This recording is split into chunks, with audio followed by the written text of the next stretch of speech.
Now let's switch gears a little bit to the Jaguars. Last season was definitely a fun one that fans will want to hold on to for a while. But let's not forget that this was the scene at TIAA Bank Field not that long ago as the team was struggling. Many fans showed up ready to clown around, bringing the circus to TIAA Bank Field, wigs and clown noses, even signs that said "Fire Baalke." But many fans didn't think that influenced the team. But thanks to this small souvenir that sits on Trent Baalke's desk, it serves as a daily reminder for the general manager.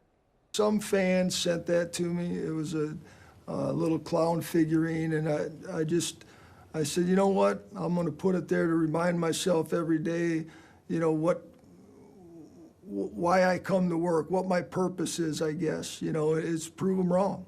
Not the impact that fans who were wearing all the circus gear had in mind, but you know what? You take what you can get. I just want to say personally, I love that Trent Baalke is petty enough to keep the little clown nose or the little clown on his desk just kind of as that reminder. If the Jaguars ever won the Super Bowl, I think he should bring the little clown with him and have it at all the Super Bowl interviews. Just be fun. We've talked about it a few times here in the Sunday Sports Zone. I think Trent got a bit of a bad rap because of how things ended for him in San Francisco and because he was actually promoted from inside the Jaguars organization, plus all of that urban stuff that was kind of out of everyone's control. But the job that Trent Baalke has done since taking over as general manager for the Jaguars has actually been really good. His draft classes have had some nice finds. His free agent classes have been pretty spot on. Maybe that little clown on his desk been a little bit of a good luck charm, but whatever he's doing, he just needs to keep doing more of it because the Jaguars are in a pretty good spot to be able to compete for the next few years. Trent Baalke will get his next chance to keep building the team in the draft, and the countdown is on to draft day. The draft is set for Thursday, April 27. The Jaguars will be having a watch party at Daly's Place. The gates will open at 7 p.m. that night for fans,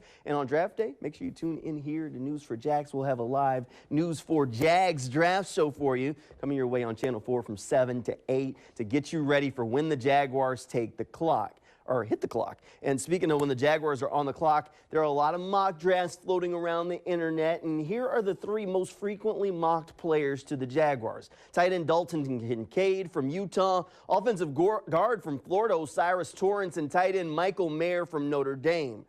I'm not exactly the biggest fan of a few of the names on that list, so how about a few of the guys that I would prefer the Jaguars to be interested in with that 24th pick? One of them, Emmanuel Forbes from Mississippi State. The cornerback is a ball hawk. Not exactly the biggest guy on the football field, but he knows what to do with the ball when he catches it. Quite a few pick sixes. You can't look at a Kentucky quarterback, Will Levis, without seeing number 13 going the other way with a pick six.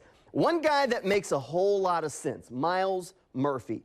He's been falling in some mock drafts, but this was before his pro day when he worked out at Clemson.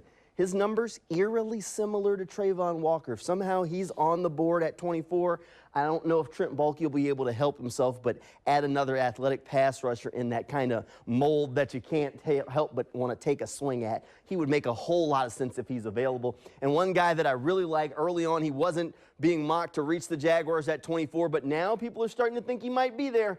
Safety, nickel cornerback, Brian Branch. He's a smart football player that would fit a big need in that nickel spot for the Jaguars defense.